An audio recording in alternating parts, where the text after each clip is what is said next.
this is going to be a sort of a quicker episode. Not quicker, but we may or may not lose power. Yeah, so... Or have like a tree fall somewhere. But I found some pretty interesting stuff. Are you guys getting sick of Jack the Ripper? If so, I'll move on. No, I want to finish Jack the Ripper. I feel like we're making really interesting progress with this. Yeah, but I don't mind. I can take a break. Are you getting tired of Jack the Ripper? Is that what you're trying to get at? Pretty much. No, because I feel like if you abandon it now, you're not going to go back to it. Yeah, that's probably true. All right, let's do this, man, before we lose power. Breaking news. Leather Apron has been apprehended. What? Leather Apron, remember? Yeah. So Jack the Ripper was caught. I didn't say that. I said Leather Apron was caught. So Leather Apron you don't think is Jack the Ripper, and that's what the newspapers were unsure of? All I just said was Leather Apron was apprehended. That's all I'm saying. I'm not saying anything else. All right, actually, we're going to start on the butt side of the Annie Chapman murder. That was the one where her innards were wrapped around her neck. From Lloyd's Weekly, the 30th of September, 1888, the brute who committed the offense did not even take the trouble to cover up his ghastly work, but left the body exposed to the view of the first comer. There are two things missing. Her rings had been wrenched from her fingers and have not been found, and the uterus had been taken away. All right, that's how I wanted to start it. Now, we're still talking about Annie Chapman. I didn't say that in the last episode. So they didn't discover that or release that information until later. They didn't release that until about 2 weeks later. So I stopped my newspaper research after we found the condition of the body, probably on September 12th, I think, of 1888 is... When was this?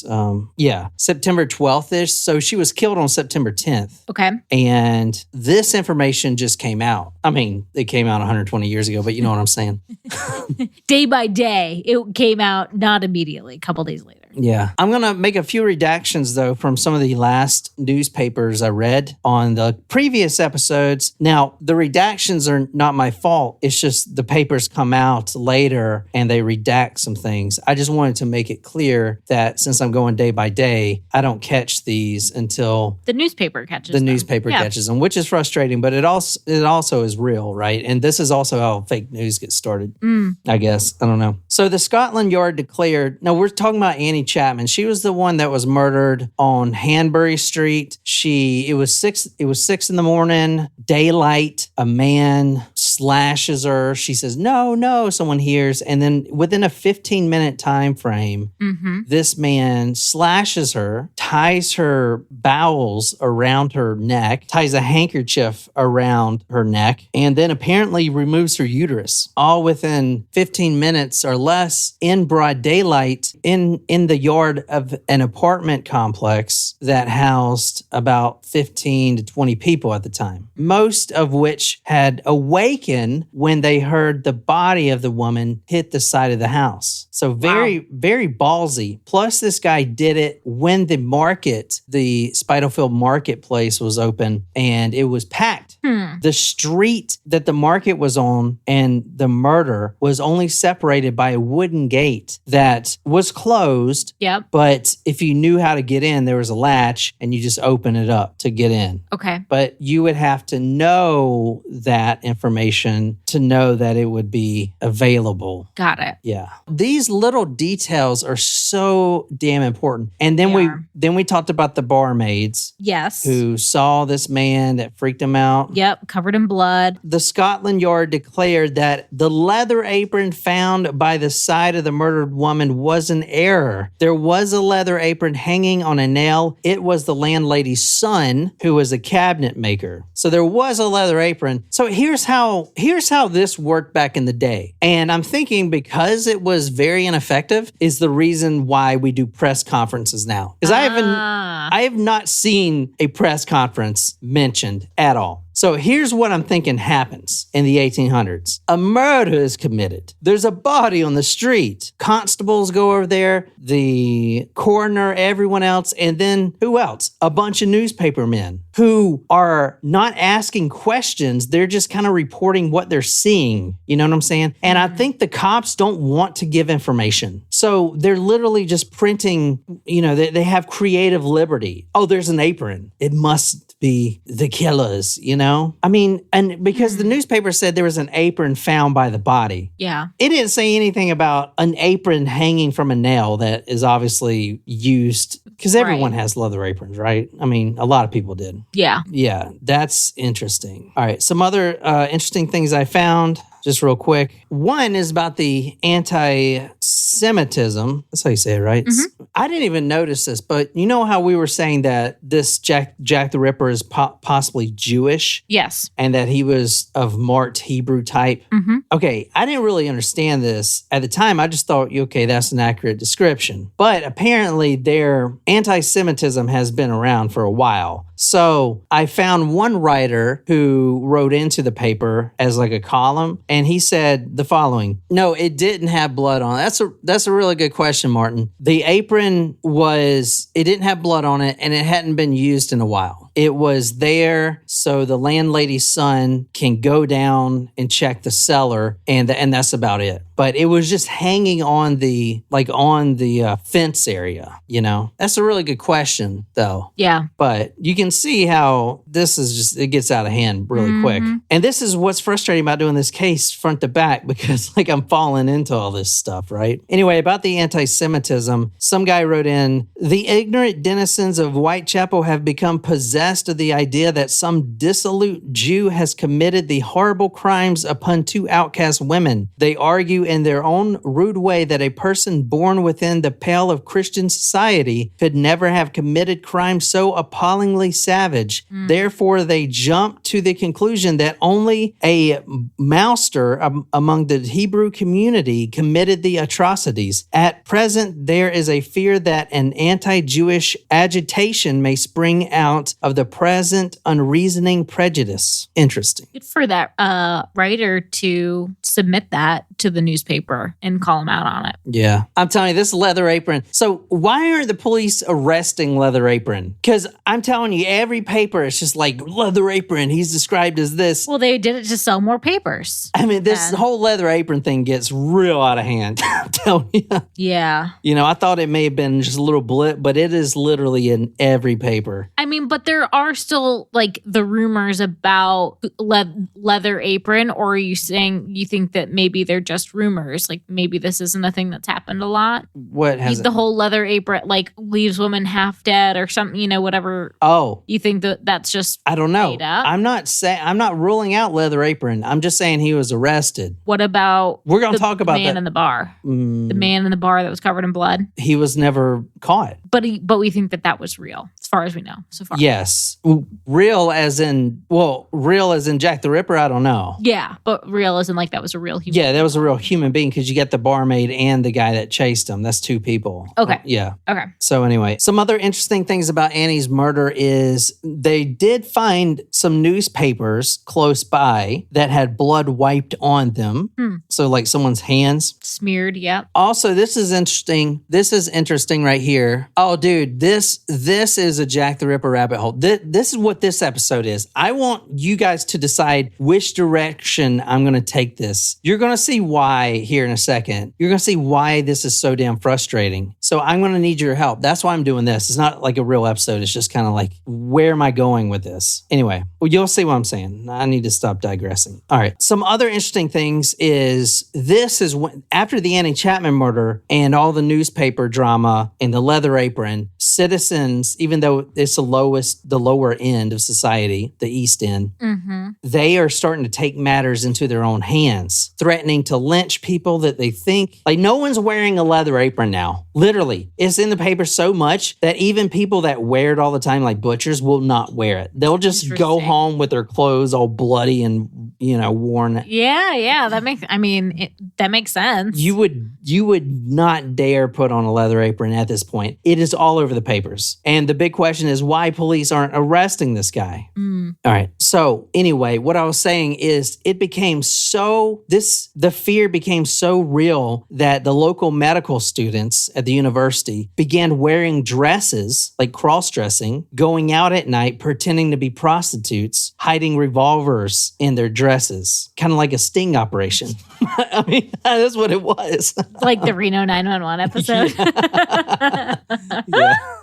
Yeah. Another thing I found interesting is Pearly Pole. Yeah. You remember Pearly Pole? I sure do remember Pearly Pole. She's the one that said it was the 2 military men that killed her friend. Yeah. She lived, and I found this out, she lived and knew both Martha Turner, the one she was with that night, and Annie Chapman. Wow. They knew each other through Pearly Pole. I believe she may be the link, become something more later. I still don't discount, and the fact that she's a prostitute and a woman is why police discount her statements. Mm-hmm. But let's not do that, because she actually picked out two military men, and maybe that holds some truth. Why would she lie about that? Agree. Plus, but I don't know if the 2 military men are the murderers of all of the crimes. That's a good point. I feel like it's very important to distinguish exactly which one Jack the Rippers are compared to the Whitechapel murders. Right. Yeah.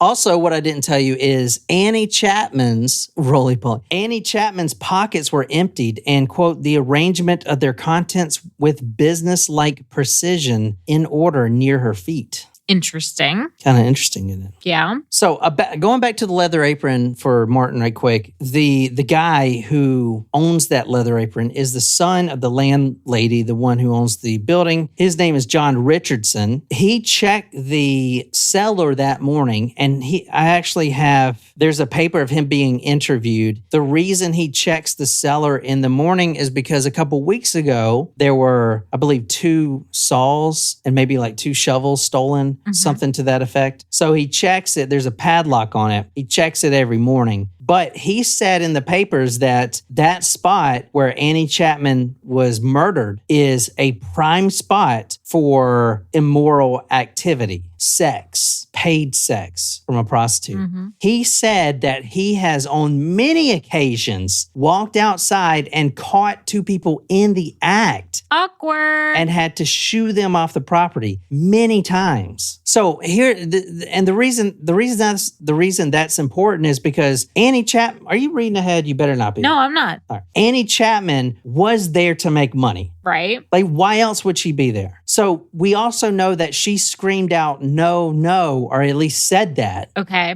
So this guy, we're thinking now, was not interested in sex at all. He just wanted to slash her open. So this guy had rused her somehow, literally like the leather apron guy who brings in prostitutes, says, hey, I'll give you some money. Yeah. I'll give you some money, and then steals. You see how frustrating this shit is? Very frustrating. There was also another attempted murder that happened, and I didn't see this anywhere moving forward, but I want to throw this in here. The title is A Supposed Clue to Previous Tragedies. Another desperate assault, which stopped only just short of murder, was committed upon a woman in Whitechapel on Saturday night. The victim was leaving the Foresters Music Hall, Cambridge Heath Road, where she had been spending the evening with a sea captain when she was accosted by a well-dressed man who had asked her to accompany him. Now, listen to this, because this is going to throw you off a little bit. Okay. She invited him to go to her apartments, and he acquiesced, requesting her, meantime, to walk a short distance with him as he wanted to meet a friend. Uh-huh. They had reached a point near the scene of the murder of the Nichols woman, the one that was found on the gate, I believe. Yeah, the one that was running and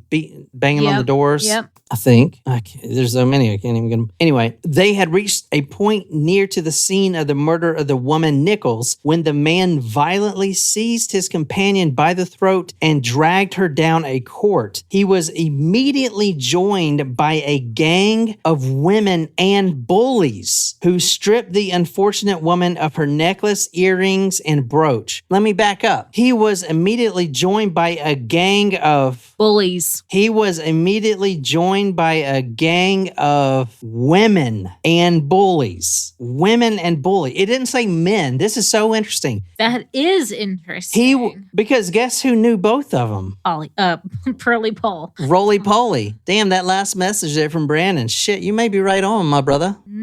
What you think of that wormhole? Isn't this crazy? Yeah. I don't know what to think anymore. That's why I'm not. And the next murders, I'm going to kind of spoil it. They're like 2 and 1. We're going to do that. We're going to do one on Friday, one on Saturday. Okay. Unless you guys want me to take a different direction, which you'll start to see what I'm talking about. But because no one said this, right? Hurley Paul knows both of the women that we covered. Like, let's just talk about So do Martha. you think this is like a competition kind of thing? She's like, I'm going to kill off the competition? This paper right here says he was immediately joined by a gang of women and bullies. Women and bullies. What in the fucking titties? I mean, so Jack the Ripper is obviously not a woman. No. But it's probably some handsome, well-dressed man. And tonight's going to be fucking nuts. Tonight's going to make everything you're thinking of, he is, butcher, surgeon, all this shit, completely out the window. Okay. This is nuts, what I found. A gang of women and bullies, which, I guess they could have saved some of the ink face there, because women and bullies kind of go hand in hand. I'm just kidding. Who stripped the unfortunate woman of her necklace, earrings, and brooch. Remember, all the victims so far had what? Their rings ripped off. Mm-hmm. So obviously there's a motive of monetary gain. Her purse was also taken and she was brutally assaulted. I think the rings, though, I think that was more of an afterthought. It wasn't a robbery. He could have just taken the rings and not done anything. I think he also took the uterus. Yeah, I know. So what does he want to do with a uterus and some rings? It's a maniac. I don't know. It's nuts, isn't it? Yeah, but I'm saying I think taking the rings was more of an afterthought. I don't think he's a maniac. I'm going to show you why. I think he's... How do you do those things and not be a maniac, It's like, how is a murderer not kind of insane no matter what? And so wouldn't they all be insane for the insanity plea, Her purse was also taken and she was brutally assaulted. Upon attempting to shout for aid, one of the gang laid a large knife across her throat, remarking, quote, "We will serve you as we did the other." Huh? Crazy. Yes. Crazy shit.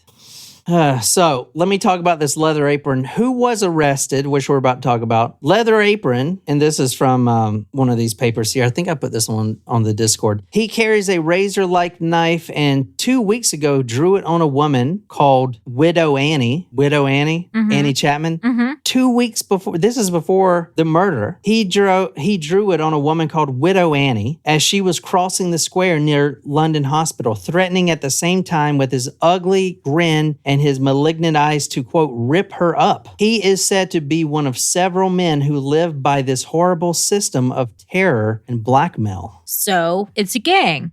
Is that what you're thinking? Sounds like it. One of the things about his appearance, which might help us in the future, a John Thimbley saw a man the morning of Annie Chapman's murder that spooked him. It got his attention. He was walking, almost running, and he had a peculiar gait, his knees not bending when he walked. Interesting. That is interesting. This is a peculiarity of Leather Apron's gait. You can get like polio? I don't know. You should ask ChatGPT if that's a thing of polio. I guess it is. Usually if there's like a leg brace. Yeah, but shit. Can be worn under, because maybe he wouldn't use a, walker or canes. Yeah. To be too. All right. One more before we talk about Leather Apron. Another important statement. A neighbor hearing the screams of Annie Chapman. Her name is Miss Harriet Lilly. She lives 2 doors down from the spot where the deceased was discovered. Miss Lilly said, "I slept in front of the house and I could hear everything that occurred in the street. On that Thursday night, I was somehow very restless. Well, I heard something. I mentioned it to my husband in the morning. It was a painful moan, 2 or 3 faint gasps, and then it passed away. It was dark, but a luggage train went as I heard the sounds. There was, too, a sound of whispers underneath the window. I distinctly heard voices, multiple voices, but cannot say what was said. It was too faint. Multiple people."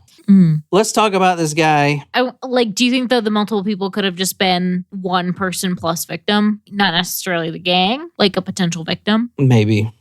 Maybe. That's where my Maybe, head baby. went initially with that. Maybe, baby. Maybe, baby. What's that from? I don't remember. Somebody asked the other day about the soldier who was visiting Annie on the weekends. he was found and they did let him go. I don't know why they let him go, because this Saturday, I guess he may have heard about the murder, but he sure as hell didn't try to visit her that night. But I did see a little blip in that, so I wanted to at least bring that up. Leather apron, let's do it. The leather apron confession. I'm going to read the leather apron confession. There's a confession, is there? Yeah. All right, let me see. This leather apron for 2 days hid out in his house. And I kind of understand why. He's seeing the word leather apron on every paper, and he knows he goes by leather apron, and that's what people know him by. So he basically hides out in his mama's house for 2 days until the police come find him. And so he is kind of avoiding getting caught. But also you gotta remember, people were trying to lynch suspects, you know. But let me tell you a little bit about leather apron. John Pfizer, P-S-I-E-R, Sire. John Sire was leather apron. He was arrested at his house and a couple things were seized. Tools and boot finishings were seized at his house. And he lived with his brother, sister, and stepmother. Also seized from his house was a bundle of clothes that were bloody. That doesn't look good. That does not look good. The detective and the chief of police arrive at his home, and as soon as John Sire, opens the door, the chief of police says, quote, "Just the man I want to see." Now, did he have a leather apron because he was a butcher? Is that confirmed? He was known as Leather Apron. That's what everyone called him because he never took it off. He was a butcher. No, he's a shoemaker. That's right. Yeah. That's right. Which is, kind of goes back to him sneaking up on Quiet. Yeah. Yep. Okay, sorry, coming back to me now. At the time, he was living with his brother, sister, and stepmother, and he had admitted to being in Brick Lane that Saturday morning during the Annie Chapman murder. And he did have a wound to his hand. He said a woman bit him on the hand. So far, this is not tracking well for him. I will say they did let the apron go, but I am not done with him. A little bit more. We're going to read his confession, but I am not done with him. He can't fool it. He can't fool me. Let me see. Or his brother so his brother was at work when he got arrested. Who is he? We need to look into him. Anyway, his stepmother and sister-in-law said that John, Leather Apron, came home at 10:30 on that night when Annie Chapman was murdered. And since then, he did not leave the house. He also has ill health and he's not very strong. 6 weeks ago, he left the convalescent home due to a carbuncle in the stomach. The fuck's a carbuncle? No idea. Is that like an ulcer maybe? I don't know. Maybe. I was thinking of Rocky and Carbuncle. Bullwinkle. In his possession several long knives and several hats. Like top hats? Isn't that what you always see Jack the Ripper in? Yeah. In the illustrations. All right, here is old Leather Apron's interview here. He went in willingly, and let's see. He says the following. When I arrived at the police station, the police searched me, naturally, I suppose. And so he doesn't sound like the Leather Apron from Chainsaw Massacre. So just don't think of that. Remember how I showed you that picture? I suppose, and in the usual way, they took everything from me, which I suppose is according to the customs and laws of the country. I know of no crime. I have been connected with no crime, and my character will bear the strictest investigation both by my co-religionist and the Gutiles whom I've worked for. I am generally most of my time here except when I go away to get anything that might be beneficial to me. I occasionally stayed at a lodging house, but not on Dorset Street. Last Sunday week, I was accosted in Church Street by two females unknown to me. One asked me, "Are you the man?" presumably referring to the Bucks Row murderer. I said, "God forbid, my good woman." This is interview. They let him go. But here's what I did see in one paper that I do want to revisit. Do you know why it took the police so long to arrest this guy? Why? Because the chief constable had known Leather Apron for 18 years and they were friends. Oh. So I'm not finished with Leather Apron. Oh, damn. I'm definitely. That's interesting. I know, right? 18 years. That's why he didn't arrest him. Wow. And then they let him go, like right after they freaking. Wow. Now they do arrest a lot of people, I will say. Okay. So we shouldn't be too enamored by a leather apron. All right. Now let me get on to what we need to get on to. Let me just blow everyone's load. I mean mine. I was looking at Brandon's. That was a cow. Let me blow everyone's load right quick.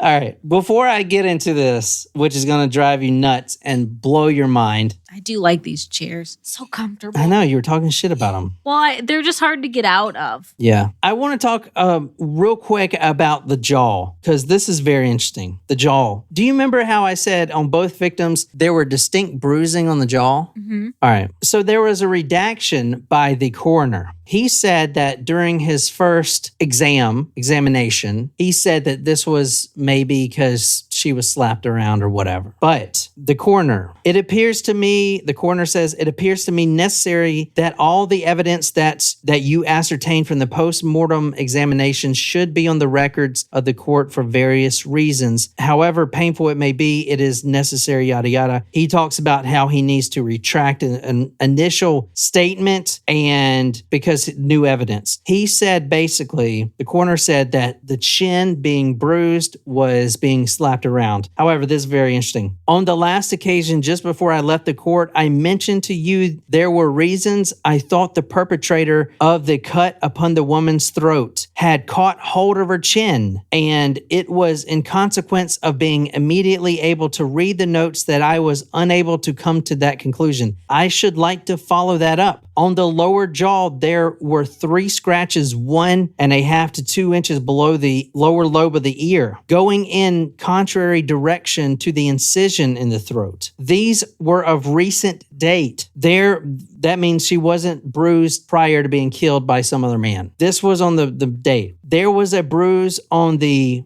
buccal region in the right cheek, and at a corresponding point with the abrasions of the right side was a well-marked bruise. I watched these bruises and they became much more distinct, whereas the bruises mentioned in my last evidence remained the same. These were indications that led me to the conclusion I mentioned in my previous evidence. And the coroner said, what conclusion? That the perpetrator of the crime seized hold of the chin in making the incision to the neck. So he actually holds the chin systematically and cuts. That's going to be really important right now because I'm getting into it right now. This is it. Let's talk about the uterus. Tell me where that is. I'm not being funny. I'm trying to make a point. Stomach, like below your belly button. My. Tell me how long it would take for you to cut out a uterus. Let's say if you were a maniac, you wanted to cut out a uterus. Don't think about it too much. Just tell me. 2 minutes. What about everyone else out there? How long would it take you to cut out a woman's uterus? It would take you 2 minutes? Freaking psychopath, man. 2 minutes is a long time if you're focusing on something for a while. She is also screaming bloody murder, okay? Okay. Oh, she ain't dead yet. No. How the deed was committed. First, from that newspaper that you read earlier, just let me reiterate on that one so you know what we're talking about. Mm-hmm. The uterus had been taken away. The body had not been dissected, but the injuries have been made. All right, you ready? Yeah. I don't even want to go down this route. You just got to. You have to. Her rings had been wrenched from her fingers and have not been found, and the uterus had been taken away. The body has not been dissected, but the injuries have been made by some person who evidently had considerable anatomical skill and knowledge. He wanted the uterus. Okay. The whole time. That was his goal. It makes sense now why he waited till daylight, because even the most skilled surgeon needs light. He did this in the light of day. Okay.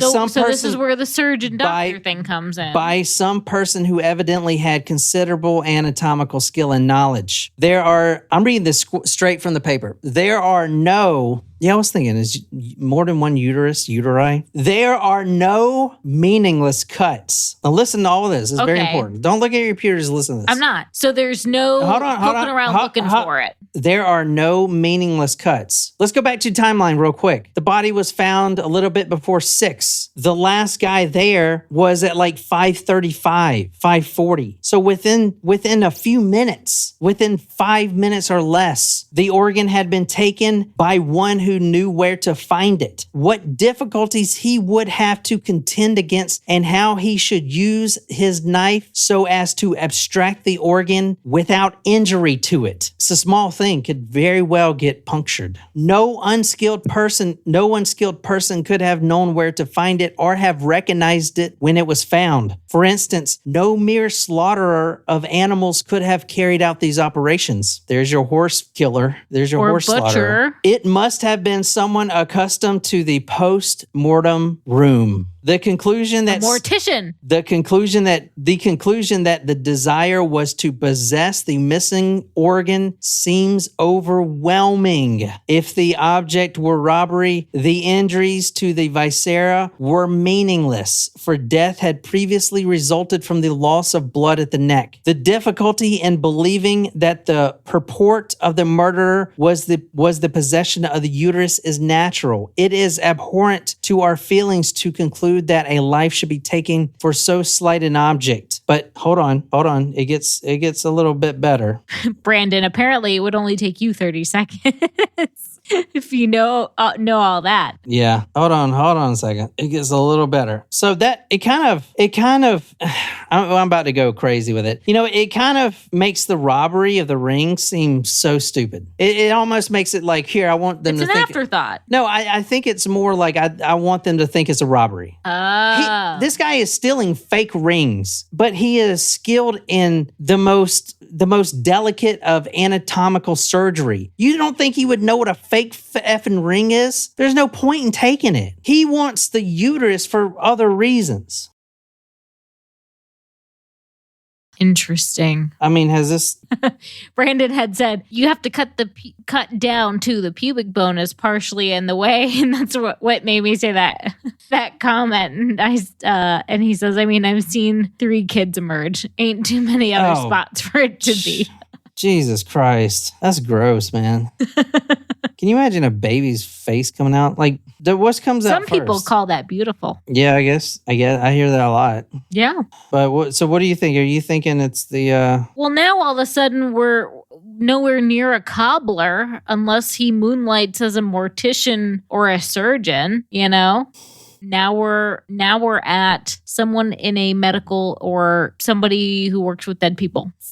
Here it is right here. This is what I wanted. Okay. This is from Dr. Phillips in the coroner. Dr. Phillips proceeded to give details of the post-mortem examination he had made on the body. He stated that 2 important abdominal parts were missing. He repeated his opinion, derived from the character of the incisions, that the length of the instrument with which they were made must have been at least 5 or 6 inches, and the incisions indicated a certain amount of anatomical knowledge. The uterus was entirely removed, and the nature of these incisions and other circumstances indicated that the object of the operator was to obtain its possession. The coroner asked the following: can you give any idea how long it would take you, Dr. Phillips, to produce all the injuries that were found on the body to the deceased? I think I can guide you by saying that myself could have not performed the injuries I saw on that woman and affect them, even without a struggle, under a quarter of an hour. If I had done it in a deliberate way, such as would fall to the duties of a surgeon, it would probably have taken me the best part of an hour. The whole inference seems to be that the operation was performed to enable the man to take possession of the uterus. He just said that it would take him the best part of an hour, a skilled surgeon, to take out the uterus as that woman's screaming. And this guy did it within seconds. Minutes. Seconds. So what do you make of that? He's London's best surgeon? Well, here's what I think of that. I told you I was going to blow your mind, and I haven't yet. So This wasn't it. It is, but kind of. Just okay. 1 second. I found another piece of paper. A startling communication. It has been suggested that the criminal is a lunatic with morbid feelings. This may or may not be the case, but the object of the murderer appears palpably shown by the facts, and it is not necessary to assume lunacy, or it is clear that there is a market for the missing organ. To show you this is going to blow your effing mind. To show you this, I must mention a fact which at the same time proves the assistance which publicity and the newspaper press afford in the detection of crime. Within a few hours of the issue of the morning papers containing a report of the medical evidence given at the last sitting of the court, I received a communication from an officer of one of our great medical schools that they had information which might or might not have a distinct bearing to our inquiry. I attended at the first opportunity and was informed by the sub-curator of the pathological museum that some months ago, an American called and asked him to procure a number of specimens of the organ, a number of uteruses that... Hold on. An American called and asked him to produce a number of specimens of the organ that was missing in the deceased. He stated his willingness to give 20, I think it's like 20, whatever the currency is. Pounds? 20, yeah. His willingness to give 20 pounds a piece for each specimen. He stated that his object was to issue an actual specimen, which each copy of a publication on which he was then engaged. He was told that his request was impossible to be complied with, but still urged his request. He wished them preserved not in spirits of wine, the usual medium, but in glycerin, in order to preserve them in a flaccid condition, and he wished them sent to America direct. It is known that his request was repeated to another institution of a similar character. Now, is it not possible that the knowledge of this demand may have incited some abandoned wretch to possess himself of a specimen? What do you think? Interesting. I read that, and immediately I thought, and someone mentioned this before, I immediately thought of H.H. Holmes. And I was like, I don't have to worry about it because it wasn't during the same time period. But was he in London at that time period? H.H. Holmes was arrested for murder 1891, 3 years after. Yeah, but was he in London during that time period? I don't know. And I can't... There's on. Let me just say one thing. I don't know if you know this. I do know that some people speculate it's the same person. I want to say that the reason H.H. Holmes is considered a suspect to be Jack the Ripper is because his great nephew, grandson, whatever, wrote a nonfiction book. Wrote a fictional novel. A novel that he made up, and he admitted it. Wait, who did this? The great grandson of H.H. Holmes, whose real name, H.H. Holmes wasn't his real name. Right. It was Mudgett. Yep. Herman Mudgett or something Mudgett. Herman Webster Mudgett, I think. So his great-grandson wrote a fictional novel, which is fake. Or it's not a fake, but like just a entertainment piece. Is it kind of like O.J. Simpson's If I Did It? He said that he found a diary that admitted to all this from his great-grandpappy, Mudgett, H.H. Holmes. That's a fictional account. That's how that rumor got started. If you didn't know, H.H. Holmes is not his real name. It is Mudgett. Mudgett did have a daughter born in London and was most likely visiting London around this time. Hold on.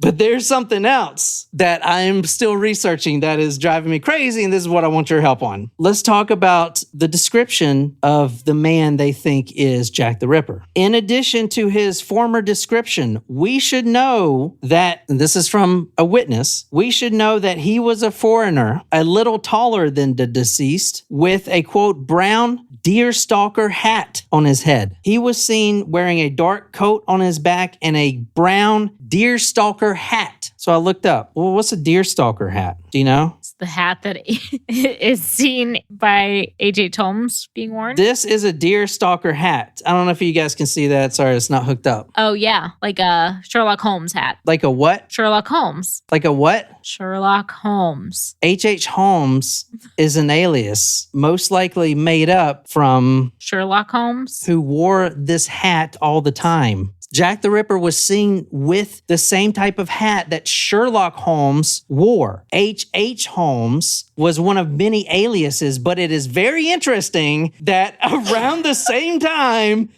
as Sherlock Holmes came out, H.H. Holmes, which we can only guess he had made the name from one of his favorite characters, Sherlock Holmes. He had came up with that name based on Sherlock Holmes, and Sherlock Holmes is the only person I know that wears a deerstalker hat, and that's what everyone thinks of when they see Sherlock Holmes. That is a coincidence, if not any. There is one. Here's what I've been trying to do. Holmes is the last name. H.H. Holmes, that's a made-up name. Where did he pull that from? We know that Jack the Ripper, when he killed Annie, someone reported he was wearing a deerstalker hat like Sherlock Holmes would wear and a dark coat. It's just so interesting that those things kind of line up a little bit? It's very interesting. It's very interesting. I'm not saying that Jack the Ripper is H.H. Holmes.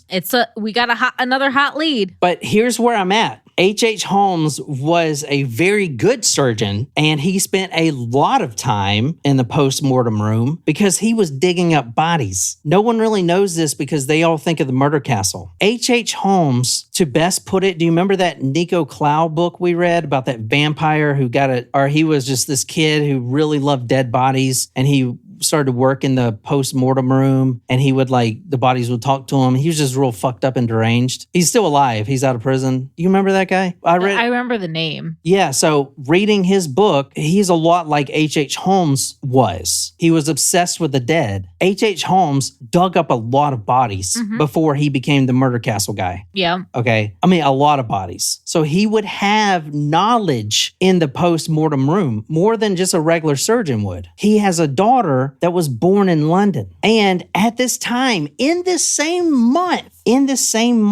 okay, this is crazy. If I can find, and I haven't pinpointed it yet, but is it possible for H.H. Holmes to go to London? Yes. And back. We have the American that called requesting these organs, and he would pay a pretty penny for them. Mm-hmm. He has one of his children born in London that he probably sees all the time. I found during the time, so H.H. Holmes was making his murder castle around this time in 1988 or 1888, and he was getting sued by this one company. The company was suing him in September. If I can find out when he was brought to court, because if he was brought to court on the 10th or whatever in Chicago, then he's not the killer. Right. But I don't think there's any other way to know for sure unless we can map out his whereabouts during this time, because he could have went overseas. It's not a big possibility. It's not a big. I mean, it's a lot easier nowadays, but you know what I'm saying? I don't know. What do you think? Tell me what you think. I'm just rambling here. This is very interesting. I know that there are a lot of people who have speculated this before, that H.H. Holmes and Jack the Ripper are the same. It is because of the great-grandson who wrote that novel.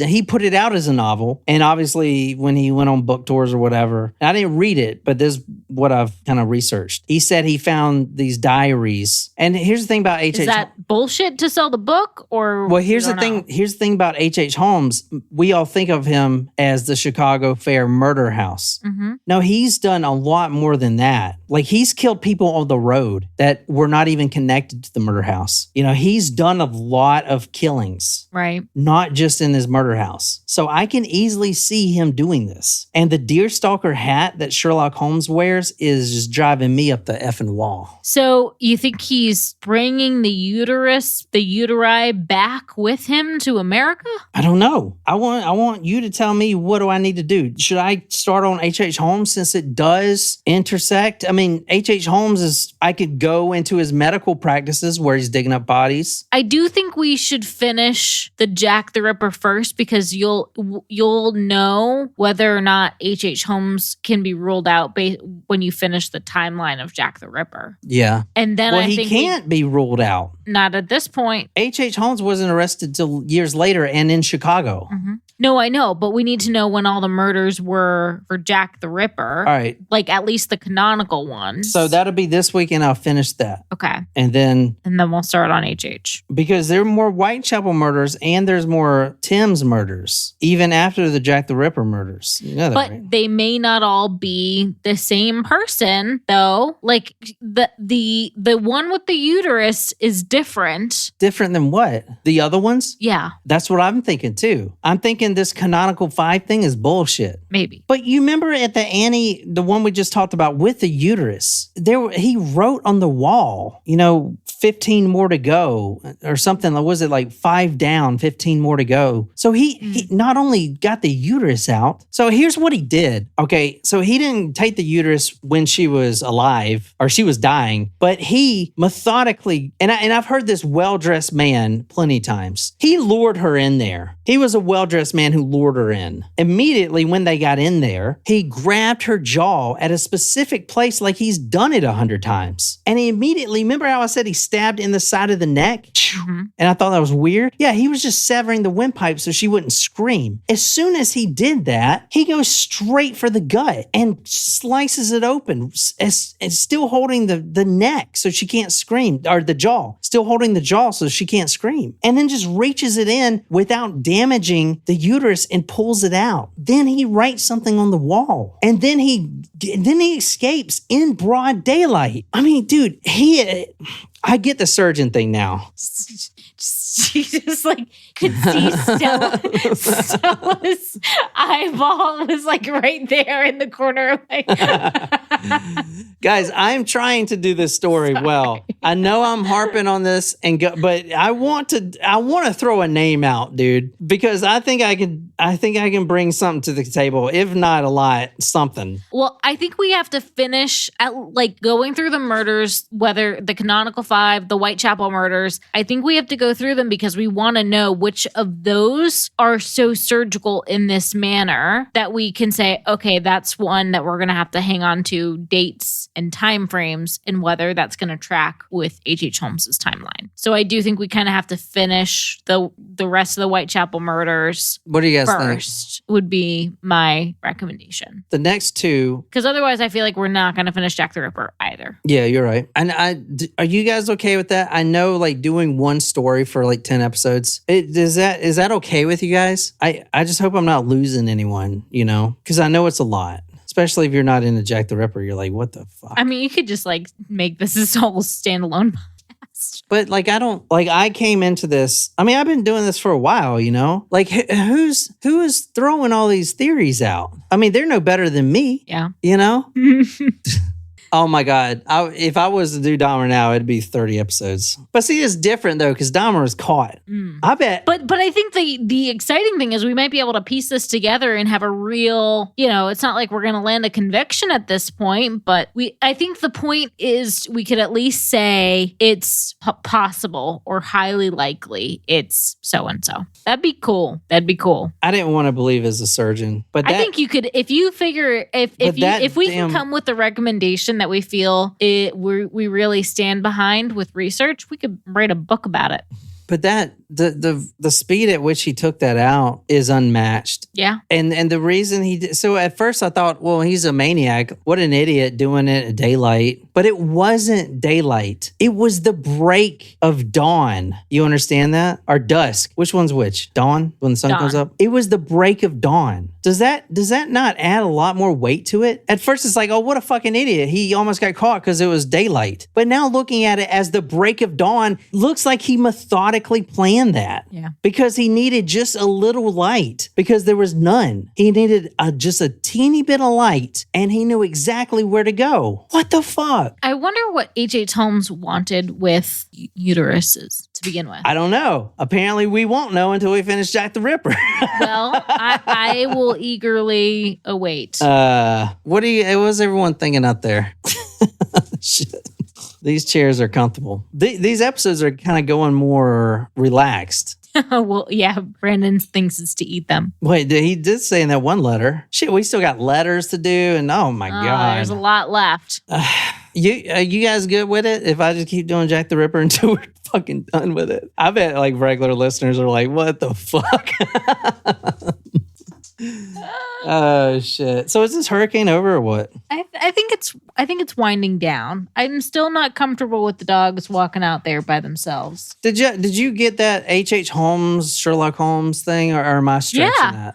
No. Is it not weird that he was seen wearing that same hat that Sherlock Holmes wears? I mean, H.H. Holmes is known to wear a bowler hat, but it's interesting. But when in London, I know, but like a hat is his thing in general. Were hats just big that back then in general? I guess so, but I don't know. It's interesting. Like I could easily see it like, oh, this is my Chicago persona with the bowler. This is my London persona with the Sherlock Holmes hat. If I can find evidence in a timeline where he's visited London a lot, then yeah. I mean, I don't know. I mean, you know what I was thinking? Because I think the difference with the possibility is that I don't think all of the Whitechapel murders are the same person. I don't think so either. I think some are gang related. I think some, like, one could have been this leather apron guy. One could have been, you know what I mean? I was thinking that too. I'm thinking most of them are gangs. And then,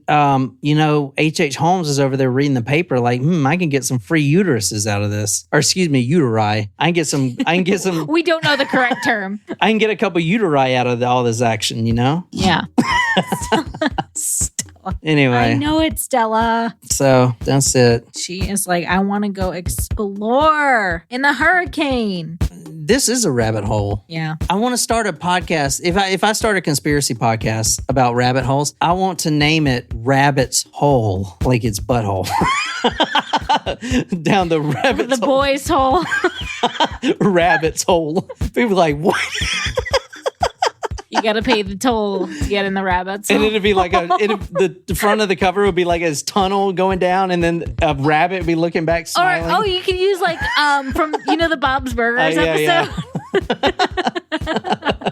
Rabbit's hole. Oh my gosh. Good night, you lovely, lovely people.